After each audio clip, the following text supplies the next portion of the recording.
Shawn is saying some things before the show. Welcome into the PHNX Daily Bet Show, about to be one of the only DraftKings Sportsbook app America's top-rated sportsbook app. Don't forget to smash the like button, smiggity. Subscribe if you're new, and leave us a 5-star review. I'm Shane Diefenbach, joined occasionally by Shawn DePaz on this. It's a thirsty Thursday, by the way. Jacob and Shawn are acting. Actually, by the way, everybody in this office except for Totri is acting. Whoa, what? What am I doing? You said something before. I was just recounting what had happened, but we're not going to get into that. We're going to but you were thirsty, you needed to swallow because anyway, we got a huge matchup in the NFC West tonight. Number 1 and number 2 teams, Seattle Seahawks hosting the San Francisco 49ers.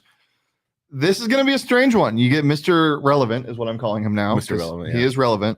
Against Geno Smith, who's been struggling. In Geno Smith, look, he's been really good. He's been serviceable as a quarterback. Not as QB3 as he was at the first half of the year, but numbers are down a little bit, and the Seahawks have lost some games. Now they play a Niners team that gave them hell in week 2.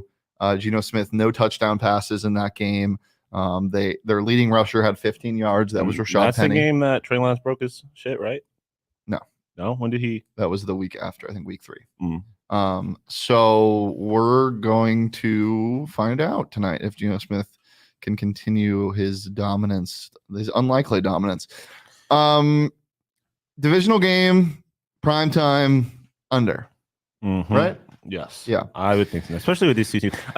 If you had told 2021 me that I was going to be getting excited to watch Brock Purdy play Geno Smith in primetime, I would be like, the Matrix finally. Last time these teams played was a afternoon slate, 27-7. The Niners won. As I said, I gave you those stats for Geno Smith. Also, it was the Seahawks game that he broke his shit. Oh, really? Yeah, week 2. Oh, yeah, Jimmy G did play that game. Yep. So it shows that it doesn't matter who's quarterback in this team, apparently. What's that? So it shows that it doesn't matter who's quarterback. It really doesn't. Do you think Brock Purdy was just kind of a flash in the pan last week?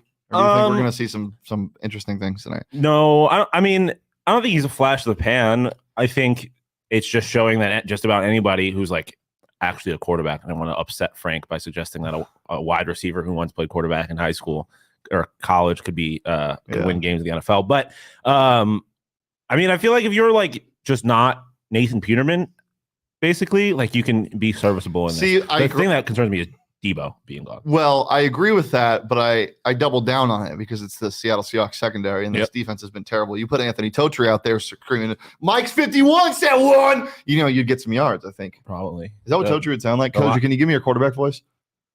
He's eating. Hold on. Give it a second. We'll get into our picks in a little bit, but the best place to do that sports betting is on the DraftKings Sportsbook app. Right now, new customers who sign up using that promo code PHNX place just $5 on any NBA team's money line pregame, and if that team that you bet on wins, you get $150 in free bets. Avoid everything the Suns. Maybe bet on the Lakers because they look good. But regardless, you get $150 in free bets. If the team that you bet on wins, you get same game parlay. You get great odds boost, which we'll get into later with one of Shawn's props all the time on the DraftKings Sportsbook app. Literally, we were talking about this yesterday, and while Johnny just scrolls his phone. Sometimes when I'm talking, he just ignores me. And he was like, I got an email from DraftKings just now, and he literally did at 12:09. I got the same email about an odds boost on the DraftKings Sportsbook app yesterday. Get 100% odds boost for Damian Lillard to score 25 plus points and make 2 threes. Let's see if that happened. Totri, are you done eating? Blue 42, red 9, set, go. That's good. That's good. Red 91, set, go. Blue 30, that's it. Go. Whoa. Sorry to the audio listeners. All right. Let's get into your picks. Wait. Hey. Hold on. I'm not done yet. I'm checking the Blazers thing. Hold on. Yeah. By the way, Ben Mathurin and Dalen Terry, they kind of already were dead to me, but they're dead to me officially. They just signed with Adidas. Wow. Checks over stripes. Damian Lillard had 37 points, so I'd assume he made at least 2 threes. If you want those odds boosts, get them on the DraftKings Sportsbook. We just a reminder, 21 plus. Eligibility restrictions apply, and see those show notes for more details. Let's get into the weeds. We both got the same thing. Seahawks plus 3.5, under 43. Look, I think weird things happen. A lot of the public, obviously, is on the 49ers. I think 67% of the bets are on the 49ers, but sharps like the Hawks. I think 60 or 50, between 50 and 60% of the money is on the Seahawks. Obviously, that doesn't equate when all the bets are on the Niners, so it means the people that actually know what they're doing most of the time are betting on the Seattle Seahawks. The under is about the same way. A lot of the bets are on the over just because of what the Seahawks do. They like giving up points. They like scoring points. I think this is going to be a gross game. Yeah. And I'm a little worried, not because of the Seahawks, but because of the fantasy implications. Right now, I have Geno Smith starting in my fantasy lineup, but I picked up Russell Wilson. Thank you for reminding me. That would have been tragic. Yeah, I haven't looked at my team. But, I mean, I think the Niners not having Debo hurts them. I think they're going to rely a lot on Christian McCaffrey, especially considering who their quarterback is. And so, I mean, if you're running the football a lot, plus Kenneth Walker's back, so I assume both teams are going to rely on the run a little more. What's the Niners backup running back? He's kind of a dog. Niners backup running back. Oh, man, I forget who. Let me find out. Is everywhere now after the trade deadline. But I just feel like both these teams are going to run the ball a lot. I feel like Jordan Mason.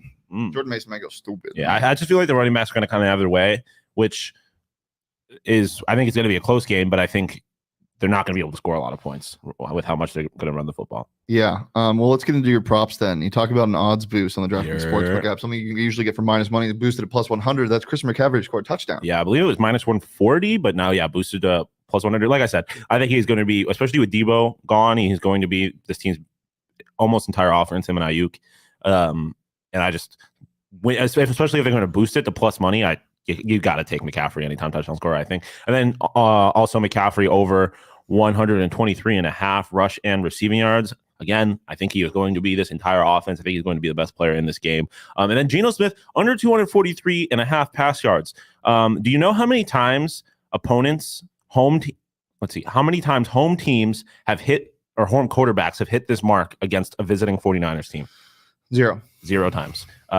Especially with Geno Smith struggling and how good that defense is, I don't think and I don't going to produce. Geno Smith hasn't really been struggling. I mean, he's thrown like 300, 360, 260. Yeah. It's just the team has been struggling. Yeah. A lot of that has been injuries. Tonight, the injury report, it looks good for the Seattle Seahawks. There's nobody listed as out. They were missing Shelby Harris and Al Woods last week. Al Woods is questionable tonight, so that defensive line is definitely looks a lot better than it did last week. The running game, might not work as well for the Niners, but I like McCaffrey to catch a lot of passes in the backfield. As for the Niners, obviously Jimmy G and Trey Lance are out. Yeah. But in terms of guys that have been playing, Kevin Givens is out. Tarvarius Moore is out. Hassan Ridgeway is out. Obviously, Debo is out. And Samuel Womack, their corner, is out. Questionable tonight, Kerry Hyder, which would be big. Brock Purdy is listed as questionable. He's going to play. Yeah. And then Ambry Thomas's ankle is bothering him, so he might not play. We'll see on that. This should be a fun game. Eric Armstead is now off the injury report, by the way, so that's huge for the San Francisco 49ers. Yeah. It's going to be a battle in the trenches, I think, most of the night tonight, and this is a divisional game. We've seen these teams go at it. One of the greatest rivalries in the NFC, I would say. Especially when they were both really good. It's been a little bit less the last 10 years, but when Colin Kaepernick was, Colin Kaepernick, that rivalry was great. So hopefully we can see if that can come back tonight. Let's look at my props tonight. I'm betting on Mr. Relevant. Over 216.5 passing yards. The Seahawks secondary is terrible outside of a couple, rookies that have been playing out of their mind, like Tariq Woolen, Kobe Bryant, their nickel, and Quandre Diggs is always good at the safety position. But other than that, I mean, you get some overachievers here and there with Ryan Neal, and some pass rushers that are getting home, like in Chenanu. But other than that, I mean, there's really not much you should write home about the Seahawks defense stopping a passer. And that's why I like Ayuk. Number one receivers against the Seahawks also love to eat. Brandon Ayuk is that number one guy tonight. Give me his over on receiving yards at 51.5. But yeah, Brock Purdy's over on passing yards at 216.5 is too low for me to pass up, even though we only saw 1 week of it. And then you mentioned K9 is back. I don't know how many touchdowns, if any, Geno Smith is going to throw, as he wasn't able to throw on last time these teams played. But again, you never know with these divisional games. They could have been studying them they probably have been studying them this entire time. They probably have a game plan that they've been walking through for multiple weeks now for this game. And I think that it's going to reflect with Kenneth Walker because they weren't able to get the running game going. I think the running game gets going a little bit at least. I'm not touching his over or under on rushing yards. It's at 50 or so. But I think he gets in the end zone tonight. Give me that anytime touchdown for K9 at plus 100 on the DraftKings Sportsbook app. Playoff implications, Sean. This is huge for the Seahawks and their wild card hopes. And the Niners can become the hoping to lock up the division. Yep. Well, is there any team in the NFC that you think can win the Super Bowl? I think can win the Super Bowl. I mean, it's the Niners defense is just so good that I think they could get to a Super Bowl. And if they get to the Super Bowl against a team like the Bills, that I don't know really what they're doing recently. Yeah. And then, I mean, a team like the Bengals, you talk about their turnover luck a lot of times. They've been playing really good recently. But yeah, the Bengals, I said this on the show the other 2 weeks ago. They had a ton of turnover luck last year, and just a lot of things went right. I'm not discounting what they did. Like they deserved. They showed up in big moments. But the first half of the season showed you. Yeah, but it's also possible that I don't think they get to the Super Bowl this year, but I think they're a better team than they were last year when they were in the Super Bowl. Yeah, it's just how football works. The defense is better. But I do think the Niners defense is good enough to get them to a Super Bowl. And if you get to a Super Bowl, we need Niners Eagles. We need Niners Eagles. We don't need Niners Eagles. We need Bills versus I don't give a shit whoever's on the other side. We need not Bills Seahawks. You don't want the Eagles and the Niners to play the Bills? No. I don't want smoke with that. Well, the Eagles, sure. I do not want smoke with the Niners defense. Yeah. Especially with how the good thing is D'Amico Ryan should get a job after this year. You won't see that cover 6 in San Francisco for much longer, I don't think. We'll see. Anything else before you get out here? No, not really. How's your day? Yeah, it's good. I got to drink this tea. I was stuffing some food in my mouth before the show went live. I got to finish that. And yeah. Car got fixed? Car got fixed. I got a new streaming setup. So, hey, watch my socials soon because I'm going to be streaming some video games for the hell of it. Can we do it on our Twitch channel? Yeah. We'll figure it out. Yeah. It'll be conversation. Just stay tuned. Hey. The streets are talking and something might be happening. No, not again. The streets have been vocal. I don't know what to tell you. All right. Well, we have a PHNX Sun Level show live at 2 p.m. to Carlos Brooks. Cal transfer running back will be joining the show live. Don't miss out on that. And also PHNX Underdog Fantasy Show live at 3 p.m. Don't miss out on that. We're playing some Deal or No Deal. Gonna do your best Howie Mandel impression. You don't even know. Oh, yeah. I got some special plans. So if you want to see that and more, come watch us at 3 p.m. and 2 p.m. But until then, you can follow me on Twitter at Shane D. If you follow Shawn on Twitter at Shawn_DePause. Follow the show on Twitter at PHNX_beds. Follow PHNX_sports across all socials, Twitter, Instagram, and TikTok. We're here every Monday through Friday at noon on the PHNX Sports YouTube channel. But until next time, peace, love, and just because I didn't say this today, Talanoa Hufunga.